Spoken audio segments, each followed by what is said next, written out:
Hi everyone, welcome back to my channel. This is Brittany from the DIY Houseplant and Gardening blog by Brittany Goldwyn. Today I have another plant care video. We are talking about the ZZ plant. The full name for this plant is Zamioculcas, Zamioculcas zamiifolia, which you will probably never hear it referred to. It's always called the ZZ plant. Sometimes I've seen it referred to as the Zanzibar gem. This is one of the versions of the ZZ plant that I own. This is a Raven ZZ plant, so the growth comes out green and it turns black. And then I have another version here. This is known as a chameleon ZZ plant. The most common type of ZZ plant you'll probably find in the store is an all green variety. I don't currently have one of those in my collection, but it was one of the very first houseplants I ever got. And everything you've heard about this plant is true. It is extremely hard to kill. It's one of the plants I recommend to anyone who wants to build their confidence with plants and thinks that they can't keep plants alive, because this one really thrives on neglect. So ZZ plant, along with snake plants and some varieties of pothos plants, are up there with being very, very hard to kill.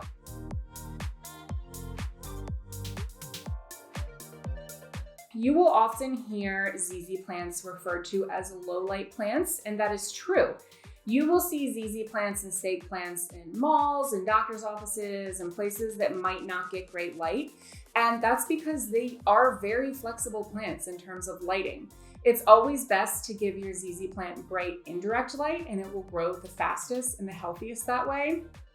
But if you do have to put it in a more medium light area or even a lower light area, the plant will probably be fine. You just might notice a little bit of a slower growth rate.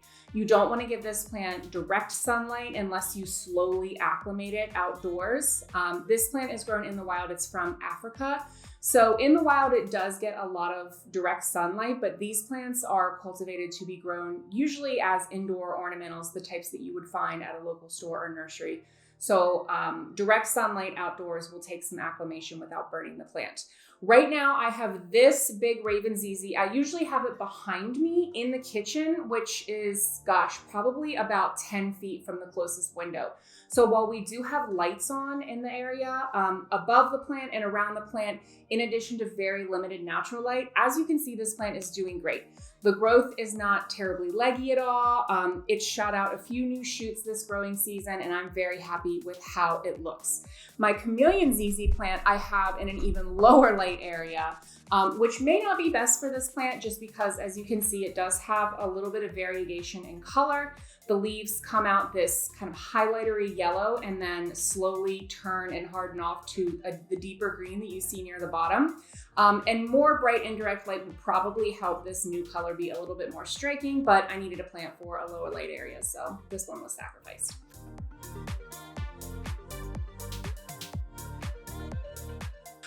So in terms of soil for the ZZ plant, it is not picky at all. Any sort of well-draining indoor or houseplant soil works great. You could even probably use a succulent soil if that's all you have on hand.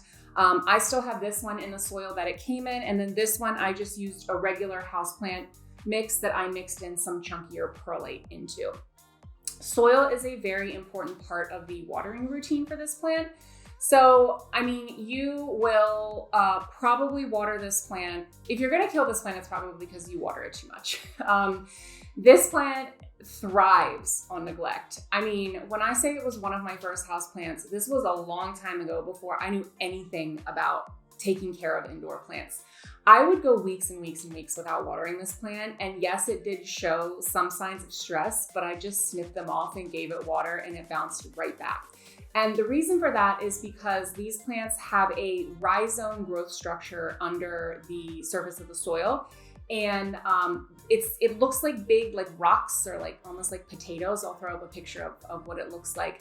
And roots grow from these, and it's how the plant spreads and shoots out stems that then come above the surface to grow your beautiful stems with your ZZ plant leaves. And those structures hold a lot of water in them. So it's extremely tolerant to drought and to neglect. So I generally give my ZZ plants water, maybe every 2 weeks in the summer and maybe once a month in the winter. I let the soil dry out completely before I water them again. And even after you let the soil dry out completely, you could still probably go another week or so because the rhizomes do hold so much water under the soil level.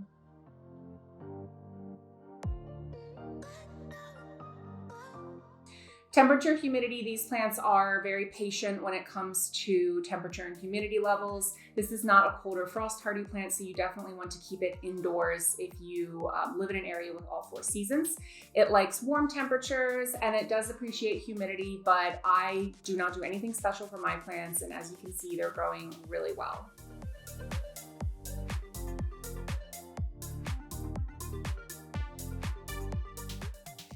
So routine plant maintenance for this plant is something that I want to bring up. It's not as important on the smaller ZZ plants like this one, but when you start looking at the dark foliage on a Raven ZZ plant or an all green ZZ plant with that deep green foliage, you'll notice that it's so shiny it almost looks fake, and it is a serious dust magnet. So when I do water these plants, I really like to rinse off all of the foliage either in the shower or in the sink using a handheld sink thingy, or I just take a water spray bottle and kind of spray down the foliage. I am not patient enough to wipe down like each of these individual leaves in the areas around the stems, so I just find that watering is the easiest time to clean everything off. You don't need a leaf shine or anything. The leaves generally don't show a whole lot of water spots, at least in my experience, when you clean them off while watering the plant. This is also really good for routine pest maintenance and pest prevention, as it discourages the types of environments that some pests like to move into. So I mentioned that these are 2 varieties of ZZ plants that I own. This is a chameleon ZZ, which I believe is a patented type of ZZ plant by Costa Farms. And then this is a Raven ZZ plant, which starts off a really cool green. You can see like a little bit of it left on this leaf. I'll do a close-up shot.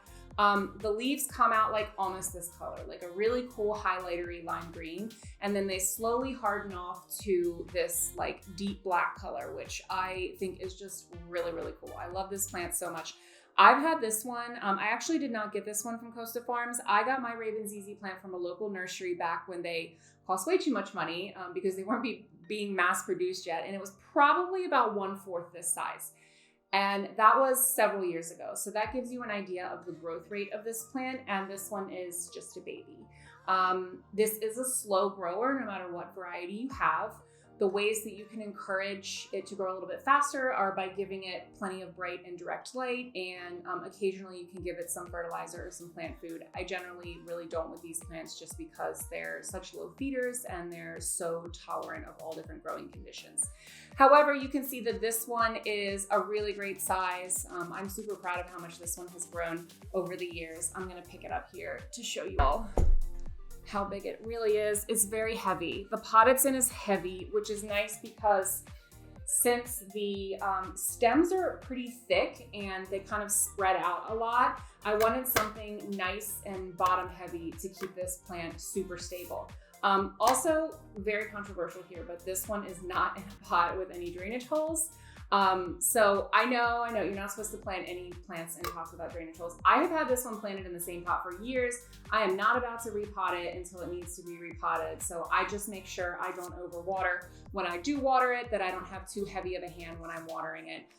So I don't drown the plant, because overwatering this one will definitely kill it.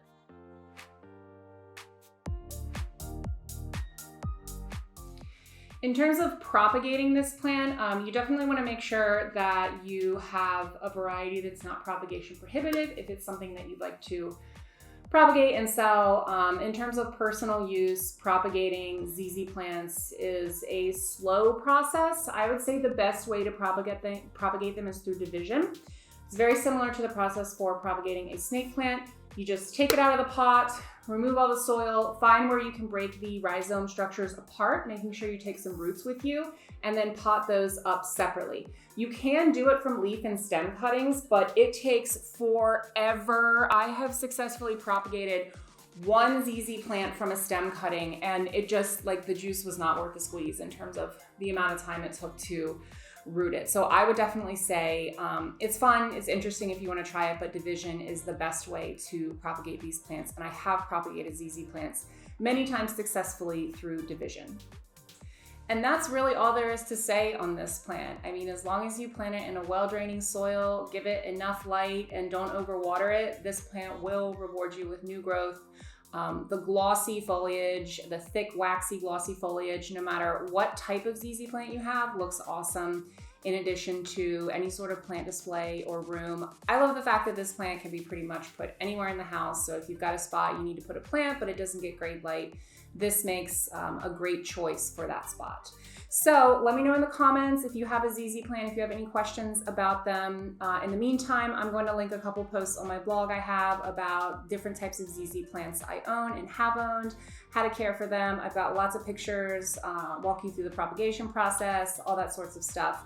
Make sure to hit the subscribe button so you can see my new videos, all my plant care videos, and let me know if there's a plant that you're interested in having me talk about specifically.